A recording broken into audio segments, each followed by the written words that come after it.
Prosecutors are arguing against dismissing a federal fraud and money laundering indictment against former White House strategist Steve Bannon, even though Donald Trump pardoned him before the president left. The battle comes as CNN reported Wednesday that Manhattan District Attorney Cyrus Vance Jr. had subpoenaed records related to the same criminal allegations against Bannon. Trump can only issue pardons for federal, not state or local, criminal cases. Assistant U.S. Attorney Nicholas Roos argued in a two-page letter Thursday to Judge Annalisa Torres of the Southern District of New York that Trump's pardon eliminated punishment for Bannon in the federal case against him, but not the criminal. The argument was in response to Bannon's move earlier this week to dismiss the federal. Bannon was indicted for allegedly pocketing about $1 million from the nonprofit charity We. The group raised close to $25 million, mostly in small dollar donations from Trump supporters, promising it would all be used to help construct the wall on the Met. The charity's officers Brian Kolfage, Andrew Bottolato and Timothy Shea did not get a presidential pardon and are awaiting trial on similar charges. A pardon is an executive action that mitigates or sets aside punishment for a crime,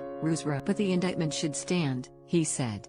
The fact that Bannon was pardoned does not extinguish the fact that a grand jury found probable cause to believe that he committed the offenses set forth in the indictment, nor does it undercut the evidence of his involvement therein which the government expects to elicit as part of its presentation at trial, the letter said. With the court to dismiss the indictment against Bannon, it could have a broader effect than the pardon itself, among other things potentially relieving Bannon of certain consequences not covered by the pardon. Presumably, the federal indictments and evidence against Bannon could be recycled in a state action, which isn't blocked by Trump's part. But the strategy to protect the federal indictments for the time being could also end up being a trap for Bannon, who has proclaimed his innocence. If he officially accepts Trump's pardon, it's essentially an admission of guilt in the We Build the Wall case. Former S. District Judge John S. Martin and former counselor to the special Watergate prosecutor Philip Allen Locke-O'Vara wrote last month in the Washington Post. Not only would that hurt him in a state case, but it could be financially costly in lawsuits filed against Bannon to recover funds,